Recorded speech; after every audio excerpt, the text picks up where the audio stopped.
കൊച്ചുപാതിരി കിടപ്പുമുറിയിൽ തൂങ്ങിച്ചത്തത് എന്തിന്?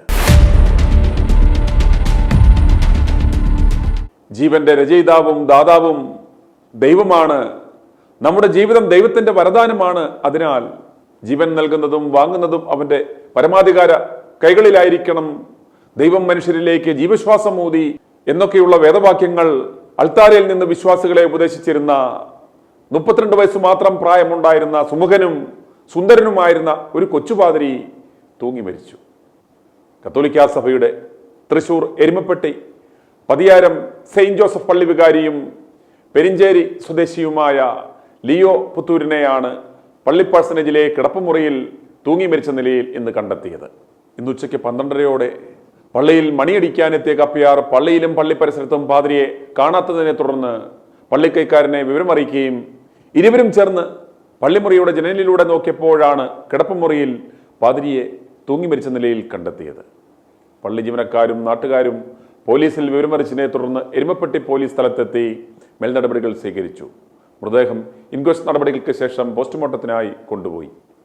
6 വർഷം മുമ്പാണ് ലിയോ പാതിരി പട്ടം സ്വീകരിച്ചത്. ആദ്യമായി വികാരിയായി എരുമപ്പെട്ടി പതിയാരം പള്ളിയിലാണ് എത്തുന്നത്. ഒക്ടോബർ 22-നായിരുന്നു പതിയാരം പള്ളിയിൽ ലിയോ വികാരിയായത്. 2018 ഡിസംബർ 26-നായിരുന്നു ലിയോ പാതിരി പട്ടം സ്വീകരിച്ചത്. പാതിരി ജീവനൊടുക്കിയത് സത്യമാണെന്ന് തൃശൂർ രൂപത വികാരി ജനറൽ കൂനംപ്ലാക്കൽ പാതിരി ഔദ്യോഗികമായി പ്രഖ്യാപിച്ചിട്ടുണ്ട്. കത്തോലിക്കാ സഭയിൽ ആത്മഹത്യകളുടെ കാര്യത്തിൽ ഇതുവരെ മടത്തലമ്മമാരായിരുന്നു മുൻപന്തിയിൽ നിന്നിരുന്നത്. മടത്തലമ്മമാരെ ഫാനിലും ജനലിലും കെട്ടിത്തൂങ്ങിയ നിലയിലോ കിണറ്റിലോ സമീപത്തെ പാറമടകളിലോ മരിച്ച നിലയിൽ കാണുമ്പോൾ സഭ സാധാരണ പറയുന്ന ഭാഷ്യം അവർക്ക് മാനസികമായ പ്രശ്നങ്ങളുണ്ടായിരുന്നു, ഡിപ്രഷനായിരുന്നു എന്നൊക്കെയാണ്.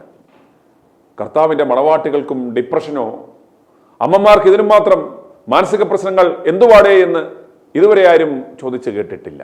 ഇവരെ പോലെയുള്ള മുതലുകൾ വല്ലതും കൂതാശയ്ക്കായി ഒരുപക്ഷെ ആ വഴി വന്നതായിരിക്കുമോ? പ്രാർത്ഥിക്കുവാൻ മുട്ടുന്നത് എപ്പോഴാണെന്ന് നമുക്ക് പറയുവാൻ പറ്റില്ലല്ലോ.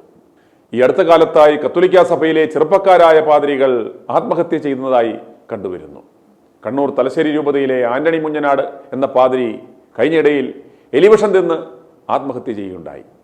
പോലീസ് കോടതിയിൽ സമർപ്പിച്ച റിപ്പോർട്ട് ഞങ്ങൾ വിവരാവകാശം വെച്ച് എടുത്തപ്പോൾ മനസ്സിലാക്കുവാൻ സാധിച്ചത് ഇടവകയിലെ 32ഓളം സ്ത്രീകളുമായി പാതിരിക്ക് അവിഹിതബന്ധം ഉണ്ടായിരുന്നു എന്നും അതിൽ ഒരുവൾ ഗർഭിണിയായിരുന്നു എന്നുമാണ്. അത് പുറത്തറിയുമെന്ന് ഭയന്നാണത്രേ പാതിരി എലിവിഷം കഴിച്ച് ആത്മഹത്യ ചെയ്തത്. അതും 35 വയസ്സിൽ താഴെ മാത്രം പ്രായമുള്ള ഒരു പാതിരി. വേറെ 2 എണ്ണം മരിച്ചത് പോക്സോ കേസിൽ അകത്തു പോകുമെന്ന് ഭയന്നാണ്. ഇവനൊക്കെയാണ് പരിശുദ്ധാത്മാവിനെ കുർബാന മധ്യേ ആവസിച്ചിറക്കി കൊണ്ടുവരുന്നത്. എന്നാൽ ഓടി നടന്ന് പെണ്ണുപിടിക്കുകയും അനാഥയായ ഒരു വൃദ്ധയുടെ 3 കോടി തട്ടിച്ചിട്ട് ഇപ്പോഴും ഇളിച്ചോണ്ടോടി നടന്ന് ഭവനഭേദനം നടത്തുന്ന ചങ്ങനാശ്ശേരിയിലെ വരാല് ഇതുവരെ എലിവിഷം കഴിച്ചിട്ടില്ല എന്നതാണ്. ഇതിനർത്ഥം കാണ്ടാമൃഗത്തെക്കാളും കട്ടിയുള്ള തൊലിയുള്ള മെത്രാവുളകൾ ഈ സഭയിൽ ഇന്നും ഉണ്ടെന്നുള്ളതാണ്. ഇവന്മാരെ ദൈവം അടിച്ചിടുന്നതുവരെ ഈ പണിയുമായി ഇവന്മാർ നടന്നുകൊണ്ടേയിരിക്കും. സങ്കീർത്തനം 34-ാം അധ്യായം 17-18 വാക്യങ്ങളിൽ നാം ഇപ്രകാരം വായിക്കുന്നു: നീതിമാന്മാർ സഹായത്തിനായി നിലവിളിക്കുമ്പോൾ കർത്താവ് അത് കേട്ട് അവരുടെ എല്ലാ കഷ്ടതകളിൽ നിന്നും അവരെ വിടുവിക്കുന്നു. ഹൃദയം നുറുങ്ങിയവർക്ക് കർത്താവ് സമീപസ്ഥനാണ്, മനസ്സ് തകർന്നവരെ രക്ഷിക്കുന്നു. ഇതൊക്കെ വായിച്ചിട്ടും ഈ പുല്ലന്മാർ കർത്താവിനെ വിളിക്കാത്തതും കർത്താവിൽ ആശ്രയിക്കാത്തതും എന്തുകൊണ്ടാണ്? ക്രിസ്തു ഉണ്ടെന്ന് ഇവന്മാർ വിശ്വസിക്കുന്നില്ലേ? അതോ വചനം വായിക്കാറില്ലേ? കർത്താവിൻ്റെ ഏറ്റവും അടുത്ത് നിൽക്കുന്നവർ എന്നവകാശപ്പെടുന്ന ഈ കൂതാശപ്പണിക്കാരന്മാർക്ക് സഹിക്കാൻ വയ്യാത്ത, തൂങ്ങിച്ചാകാനും മാത്രം എന്ത് ദുഃഖമാണ് ഇവന്മാർക്ക് ഉള്ളത്? ഇവന്മാരുടെ അംശവടി അലമ്പുണ്ടാക്കി ഉണ്ടാകുന്ന പ്രശ്നങ്ങളിൽപ്പെട്ട് ഉഴറിയാണ് ഇവന്മാർ ആത്മഘാതകന്മാരാകുന്നത് എന്നാണ് ഞങ്ങളുടെ കണ്ടെത്തൽ. സംശയമുള്ളവർക്ക് വിളിച്ചാൽ പറഞ്ഞു തരാം. ഈ അവസരത്തിൽ ഇതൊക്കെ ചോദിക്കുന്നത് ശരിയാണോ എന്ന് മുണ്ണവിശ്വാസികളിൽ ചിലർ ചോദിച്ചേക്കാം. ഇതാണ് പറ്റിയ സമയം എന്നാണ് ഞങ്ങളുടെ സത്യസന്ധമായ അഭിപ്രായം. കാരണം 10-12 വർഷം ഇവന്മാരെ സെമിനാരിയിൽ പഠിപ്പിച്ചിട്ട് കടുക്കാവെള്ളം കൊടുത്തിട്ട് എന്ത് പ്രയോജനമുണ്ടായി എന്ന് സഭയുടെ മുതലാളിമാർ കുത്തിയിരുന്ന് ആലോചിക്കുക. ഒരു ചെറിയ പ്രശ്നം വരുമ്പോൾ തന്നെ ഇവന്മാർ തൂങ്ങിച്ചാകാൻ പോകുന്ന ഇവന്മാരുടെ ശരീരത്തിൽ യൂദയുടെ ആത്മാവ് കയറിയിരിക്കുകയാണോ എന്ന് നിങ്ങൾ ചിന്തിക്കുക. 5 മീറ്ററിൽ അടിച്ചിട്ട് ഒരു നൈറ്റിയും ഇടയ്ക്ക് ഒരു കെട്ടുമല്ലാതെ ഇവന്മാരിൽ ഒരു പുട്ടുമില്ല എന്ന് ഐറ്റ് ന്യൂസ് വർഷങ്ങളായി പറഞ്ഞുകൊണ്ടിരിക്കുന്നത് സത്യമാണെന്നല്ലേ ഇതിൻ്റെ എല്ലാം അർത്ഥം? കേൾപ്പാൻ ചെവിയുള്ളവർ കേൾക്കട്ടെ, അല്ലാത്തവന്മാർ പോയി എന്തെങ്കിലും ചെയ്യട്ടെ. 10 കൽപ്പനകളിൽ കൊല ചെയ്യരുത് എന്നാണ് പറഞ്ഞിരിക്കുന്നത്. അതുകൊണ്ട് ആത്മഹത്യയാകാം എന്നാണ് ഒരു കൂട്ടം പാതിരിപ്പാമ്പുകൾ പഠിപ്പിക്കുന്നത്. ബൈബിളിൽ ആത്മഹത്യ ചെയ്ത 7 പേരെ കുറിച്ച് പരാമർശിച്ചിരിക്കുന്നു. അബിമേലേക്ക്, ന്യായാധിപന്മാരുടെ പുസ്തകം 9-ാം അധ്യായം 54-ാം വാക്യത്തിൽ നമുക്ക് വായിക്കാം. ശിംശോൻ, ന്യായാധിപന്മാരുടെ പുസ്തകത്തിൽ 16-ാം അധ്യായം 29 മുതൽ 31 വരെ വാക്യങ്ങളിൽ നമുക്ക് വായിക്കാം. ശൗലും അവന്റെ ആയുധവാഹകനും. 1 ശമൂവേൽ 31-ാം അധ്യായം 3 മുതൽ 6 വരെയുള്ള വാക്യങ്ങളിൽ നമുക്ക് വായിക്കാം. അഹീത്തോഫേൽ, 2 ശമൂവേൽ 17-ാം അധ്യായം അതിന്റെ 23-ാം വാക്യത്തിൽ നമുക്ക് വായിക്കാം. സിമ്രി, 1 രാജാക്കന്മാർ 16-18. തടവുകാരനായി പിടിക്കപ്പെടുന്നതിന് പകരം സിമ്രി രാജാവിന്റെ കൊട്ടാരത്തിന് തീയിടുകയും ആ തീയിൽ വീണ് മരിക്കുകയും ചെയ്തു. യൂദാസ് ഇസ്കറിയോത്ത, മത്തായിയുടെ സുവിശേഷം 27-ാം അധ്യായം 5-ാം വാക്യത്തിൽ നമുക്കത് വായിക്കാം.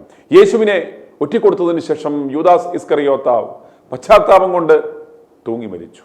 എന്നാൽ പാതിരിമാർ തൂങ്ങുന്നത് പശ്ചാത്താപം കൊണ്ടൊന്നുമല്ല, പെണ്ണുകേസിൽ പിടിക്കപ്പെടുമെന്ന് ഭയന്നാണ്.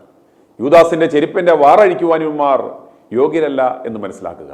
നാട്ടുകാരെ പറ്റിച്ച് നടക്കുന്ന വരാലിനെ നിങ്ങൾ കണ്ടില്ലേ? അതുകൊണ്ട് തൂങ്ങിച്ചത്താലും ബൈബിൾ പ്രകാരം കുഴപ്പമില്ല എന്ന് വാദിക്കുന്ന പാതിരിമാരുമുണ്ട്. അവസാനിപ്പിക്കുകയാണ്. മക്കളെ പാതിരിമാരും മടത്തലമ്മമാരും ആക്കുവാൻ അയക്കുന്ന മാതാപിതാക്കളോടാണ്. നിങ്ങൾ ഈ പാപം എവിടെ കൊണ്ടുപോയി കഴുകിക്കളയും? അധ്വാനിച്ച് കുടുംബജീവിതം നയിക്കേണ്ടുന്ന, സ്വന്തം ഭാര്യയിൽ കുട്ടികളെ ഉണ്ടാക്കി അവരെ വളർത്തി വലുതാക്കേണ്ടുന്ന മിടുക്കന്മാരായ യുവാക്കളെയും യുവതികളെയും പിടിച്ച് കൂലിയില്ല കുപ്പായ തൊഴിലാളികളാക്കി വിടുന്നത് ദൈവവേലയല്ല, ദൈവത്തിനിട്ടുള്ള വേലയ്ക്കാണ് എന്ന് നിങ്ങൾ മനസ്സിലാക്കുക. വികാരങ്ങൾ അടക്കാനാവാതെ വരുമ്പോൾ അവർ അരുതാത്തത് ചെയ്യും. പിടിക്കപ്പെടുമ്പോൾ ആത്മഹത്യയും ചെയ്യും. അപ്രകാരം ഒരു പ്രകൃതി വിരുദ്ധ ജീവിതം നയിക്കുവാൻ കർത്താവ് ഒരിക്കലും പറഞ്ഞിട്ടില്ല എന്ന് മനസ്സിലാക്കുക. ഭക്ഷണവും വെള്ളവും പോലെ സെക്സും മനുഷ്യന് ആവശ്യമാണ് എന്ന് മൊണ്ണകളെ നിങ്ങൾ എന്ന് മനസ്സിലാക്കും. 5 മീറ്റർ നൈറ്റിക്കകത്തും നിക്കറിനകത്തും അടങ്ങി ഒതുങ്ങി കിടക്കുന്നതല്ല പൗരോഹിത്യം എന്ന് ഇവന്മാർ എന്ന് മനസ്സിലാക്കും. അതിന് ഇനിയും എത്ര പേർ തൂങ്ങിച്ചാകേണ്ടി വരും? i2i News, an eye for truth. i2i News subscribe ചെയ്തിട്ടില്ലാത്തവർ ഇപ്പോൾ തന്നെ സബ്സ്ക്രൈബ് ചെയ്യുക. നോട്ടിഫിക്കേഷൻ ലഭിക്കുവാൻ ബെൽ ബട്ടണും അമർത്തുക.